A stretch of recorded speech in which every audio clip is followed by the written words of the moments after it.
Bienvenidos a un nuevo episodio del podcast Cosas Mayores. Soy el pastor Miguel García y en esta ya segunda temporada, episodio 5, vamos a ver hoy el tema acerca del libro de Génesis.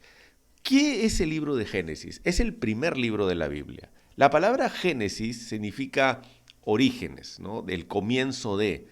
¿Y quién escribe el libro de Génesis?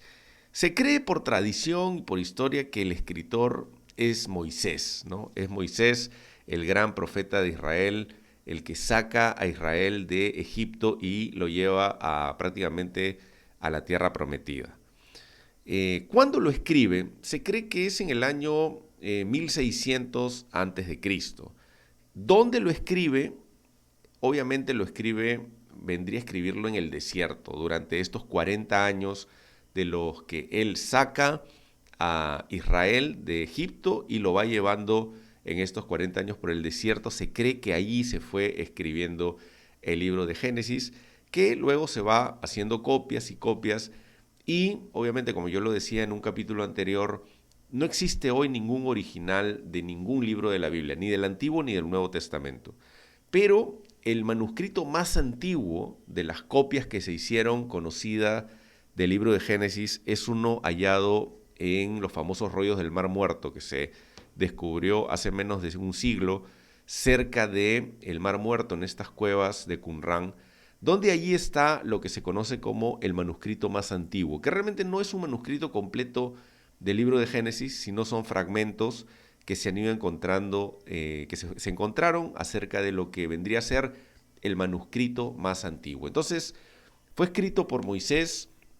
¿Cuándo fue escrito? En el año 1600 aproximadamente antes de Cristo. ¿Dónde fue escrito? En el desierto, en este proceso de los 40 años donde Israel estuvo en este caminar de Egipto hacia la tierra prometida. ¿Por qué fue escrito? La mayoría cree claramente es que es Dios queriendo contarnos cosas muy importantes sobre la creación, sobre el origen y darle respuesta a la humanidad de muchísimas cosas que ocurrieron y que vamos a ir encontrando sobre todo en los primeros 11 capítulos. El libro de Génesis tiene 50 capítulos, donde los primeros 11 capítulos está lleno de relatos de cosas muy interesantes. La creación, el origen del pecado, eh, por qué vino el diluvio, la torre de Babel, el origen de los idiomas. Y hay algunos versículos y algunos detalles que nos dan respuestas a muchas preguntas que la humanidad se hace. Lo primero, por ejemplo, es el detalle de la creación. Y ahí dice claramente que Dios creó las cosas, ¿no? Ahora, en el capítulo 1 de Génesis, entre el versículo 1 y versículo 2, se puede dar respuesta de lo que viene a ser la diferencia en la cantidad de años de la creación con lo que se cree que es el universo.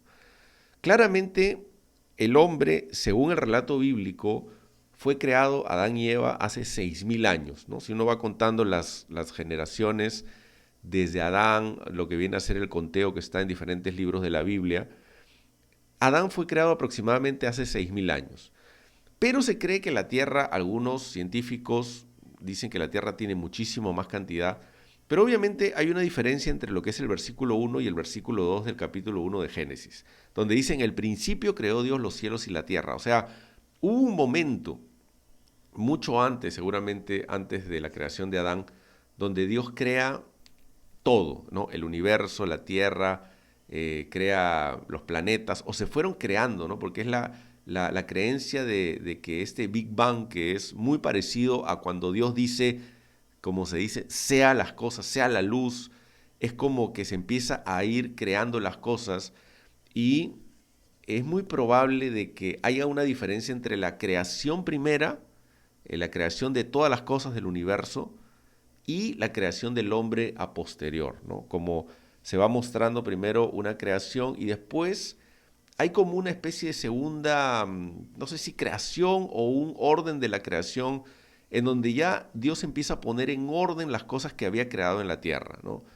Entonces, es interesante, pero Génesis nos dice de que hay un orden cronológico, pero muy de acuerdo a lo que vendría a comprobar la ciencia.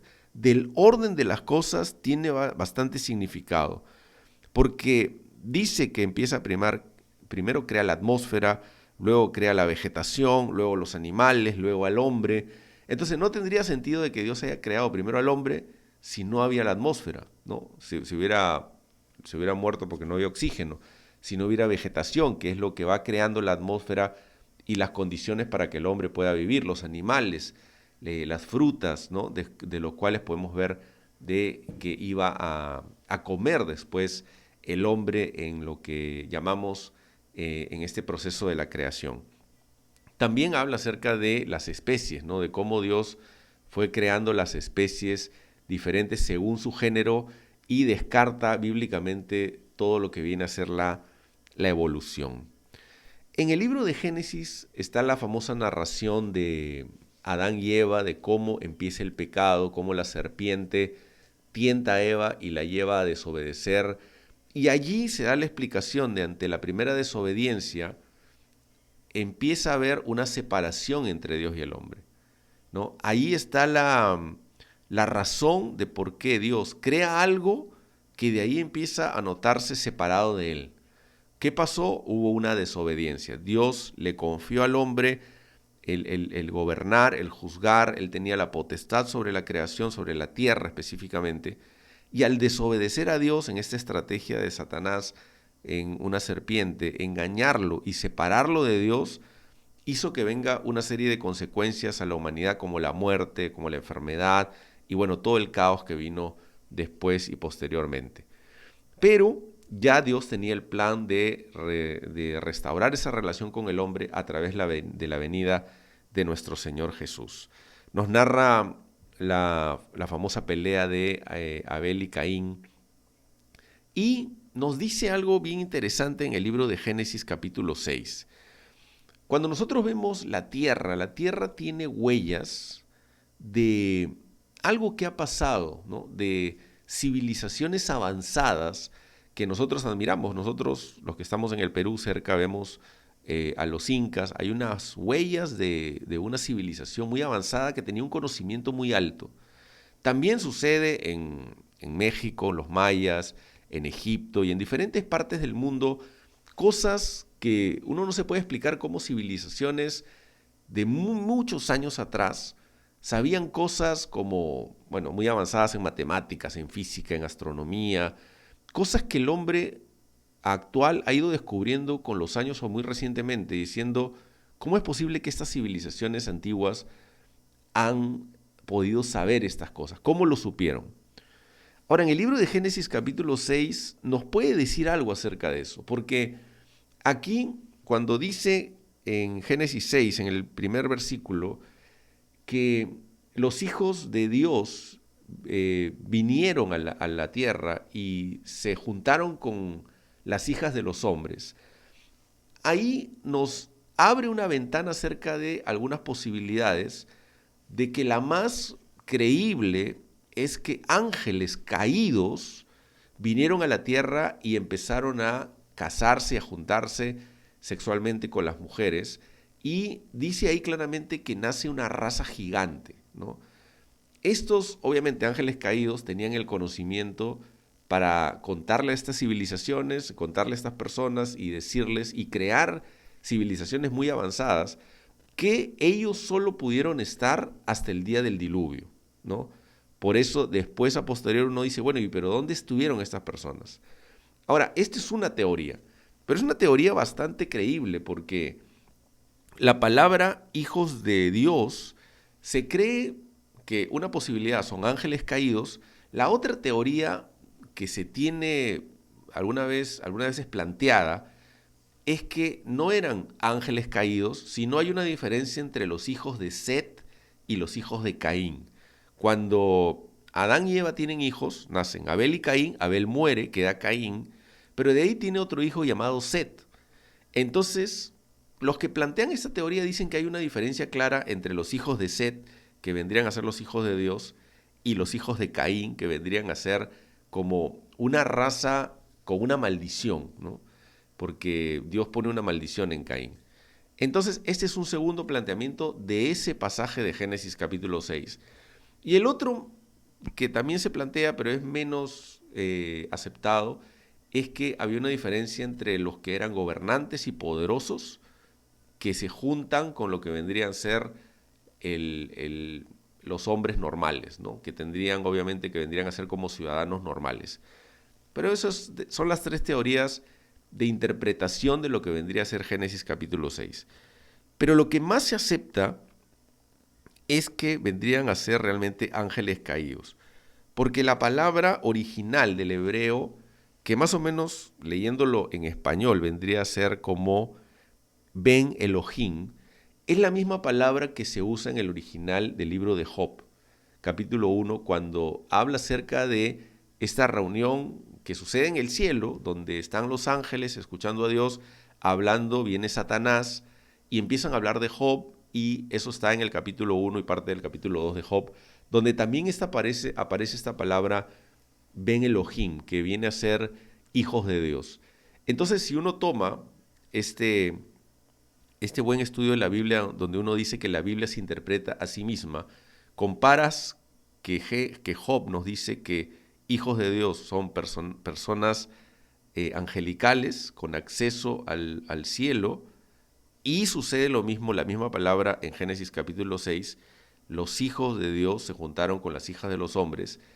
Entonces ahí puedes interpretar de que hubo en la tierra un momento antes del diluvio donde ángeles vinieron y se juntaron con los hombres y empezaron a compartir toda esta información que ellos sabían de alguna manera, porque obviamente ellos estaban en el reino celestial, conocían bastantes cosas de la creación y pudieron compartirle a las civilizaciones antiguas conocimientos muy avanzados de matemáticas, de astronomía, ¿no? Se cree que, por ejemplo, las pirámides de Egipto tienen las medidas del universo, ¿no? O sea, si tú multiplicas las medidas de las pirámides, por ejemplo, por 1.000.000, me parece que es el número exacto, te dice la distancia de la Tierra al Sol, te dice la distancia entre planetas.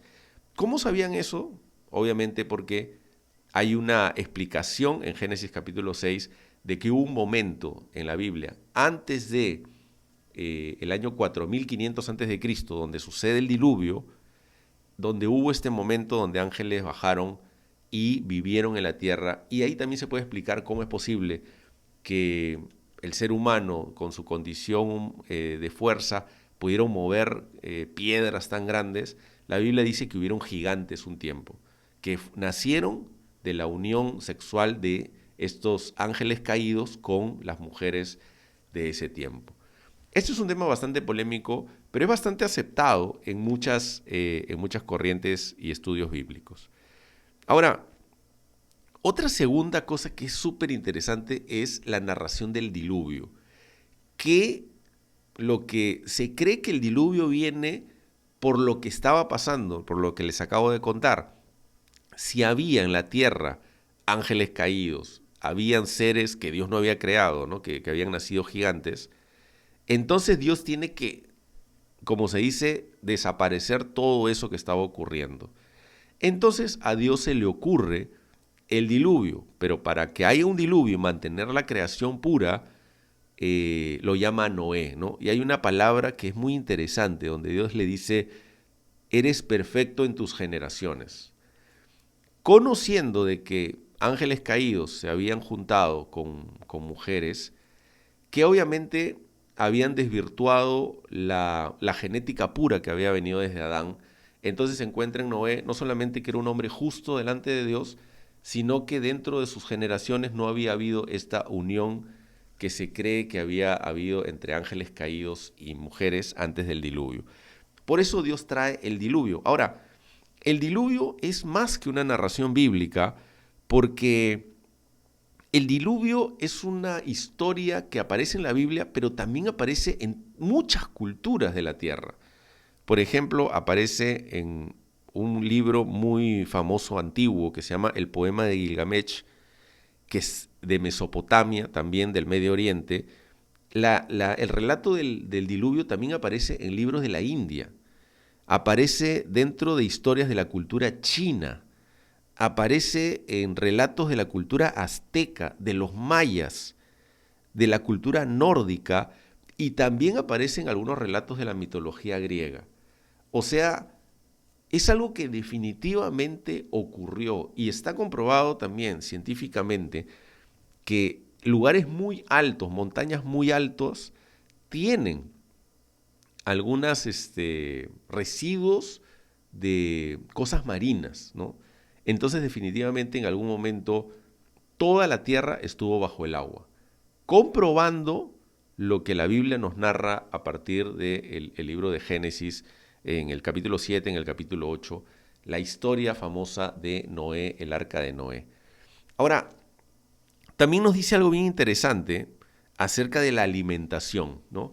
Porque cuando vemos en los primeros 3 capítulos del libro de Génesis, Dios le recomienda al hombre alimentarse solamente de frutas y verduras, ¿no? Entonces ahí va la pregunta, ¿Dios nos crea originalmente vegetarianos? La respuesta es sí, pero ahora es no. Porque originalmente cuando crea al hombre, lo crea y le dice, vas a comer, vas a alimentarte de frutas y verduras, nunca le dice que tiene que matar animales y comer carne, ¿no? Nunca le dice eso. Pero luego del diluvio, le dice a Noé y a su familia que a partir de ahora tienen que comer carne de animal. ¿Por qué? ¿Por qué hay el cambio del primer mandato, recomendación de alimentación, al segundo mandato? Lo que se cree es que, bueno, y lo narra la Biblia en los primeros capítulos, es que la tierra era diferente antes del diluvio y después del diluvio. Por ejemplo, en la tierra antes del diluvio no llovía, ¿no? La Biblia dice que se regaba con un vapor que subía de la tierra. Entonces, se cree que este vapor que subía de la tierra y regaba las plantas y regaba la vegetación, hacía que el ambiente sea más estéril, más puro. Por eso el hombre, antes del diluvio, llegó a vivir hasta 900 y tantos años. Y después del diluvio, uno empieza a ver el descenso en la cantidad de años que vivió el hombre, ¿no? O sea, entonces uno ve a un Noé que empieza a vivir unos 500 y tantos años, empieza a ver hasta después a Abraham que llega a unos menos de 200 años, y ya hasta que empieza a más o menos estar el nivel de vida en 80, 70, 90 años, según ya hasta nuestros días, ¿no? Pero había antes otro medio ambiente, ¿no? Más purificado, por eso hacía que el hombre viviera más y comiera solamente las frutas y las verduras. Luego del diluvio empieza la lluvia, este vapor que narra la Biblia que regaba la tierra desaparece y empieza la lluvia, empieza a llover. Obviamente con el medio ambiente diferente, Dios ve que el hombre necesitaba proteínas, ¿no? Las cosas que nos da la carne. Entonces ahí Dios le recomienda a Noé y a partir de ahí empieza así el hombre a alimentarse de carne, empieza a alimentarse de animales y todo esto narrado en la Biblia. Por eso, ¿es correcto ser vegetariano? Bíblicamente no. Bíblicamente no es correcto ser vegetariano. Uno tiene que tener un balance, pero uno necesita comer carne porque bíblicamente Dios le dijo a Noé que se alimente de la carne de animal, ¿no? De la carne de animal y pueda comer eso. Hay otra narración muy interesante que es la Torre de Babel, la famosa Torre de Babel, que nos dice el origen de los idiomas. El origen de los idiomas, ¿no? Porque están estos hombres organizados en Babel, quieren hacer esta torre, dicen que quieren hacerse un nombre. Se cree que el hombre diciendo, nos pasó este diluvio, vamos a hacer una torre por si hay otro diluvio para escaparnos, pero Dios los confunde y los hace hablar de manera diferente y cada uno al no entenderse se va juntando con los que se entendían y se van expandiendo sobre la tierra, ¿no? Y van poblando toda la tierra. Y el libro de Génesis, exactamente el capítulo 11, nos explica el origen de los idiomas. También hay una creencia por un versículo en Génesis capítulo 10, versos 25, donde nos habla de un hombre llamado Pelec, ¿no? Pelec, que significa división, donde dice que en sus días la tierra fue repartida. Esto fue antes de la Torre de Babel. Algunos estudiosos bíblicos creen que se está refiriendo a la división de los continentes, ¿no? Originalmente, esto está comprobado científicamente, se cree que los continentes estaban unidos en algo llamado la Pangea y que en algún momento hay una división de los continentes, y bueno, si uno ve claramente los continentes, parece como un rompecabezas que se ha desunido. Los científicos dicen que esta separación ha sido muchísimo tiempo atrás de lo que vendría a ubicarse en los días de Pelec, que es un poquito más de 4000 años, ¿no? Esta división la sitúan miles de años antes, aunque muchas veces los científicos han dicho algo y se han tenido que retractar. Entonces, si la Biblia dice que en los días de Pelec la tierra fue repartida, es muy probable que en algún momento se llegue a creer que esta división de los continentes sucedió. Sucedió tal vez, como dice la Biblia, en los días de Pelec, ¿no? Este es un evento geológico, como la separación de los continentes, que significó un cambio muy importante en la topografía de la Tierra. Y allí empieza uno a ver cómo el libro de Génesis nos empieza a narrar muchas historias que la ciencia empieza después a comprobar y la ciencia empieza a decir que son verdad, que son reales. Y algunas que no todavía, pero nosotros los creyentes sabemos que va a llegar el momento donde van a decir realmente la Biblia tenía la razón. Estos son los primeros 11 capítulos del libro de Génesis y en el siguiente capítulo voy a hablar acerca de los siguientes 39 capítulos, que vienen a ser Génesis 12, donde aparece Abraham, el nacimiento y toda la historia de lo que viene a ser los principios de lo que va a ser esta extraordinaria nación de Israel, ¿no? Que ha sido una nación que a lo largo de la historia ha estado marcada y llena de promesas de Dios por miles de años. Es increíble cómo Israel se ha mantenido por años de persecuciones, de reyes, de imperios, y hoy en este año la vemos siempre permaneciendo, floreciendo y creciendo, y eso también nos detalla el libro de Génesis. Así que en el siguiente episodio vamos a ver acerca de esto, de la historia de Abraham, de Isaac, de Jacob, de los 12 hijos de Jacob y toda esta historia maravillosa del nacimiento del pueblo de Israel. Bueno, muchas gracias por estar conectado, por escuchar hoy este interesante episodio del libro de Génesis, parte 1. Dios los bendiga.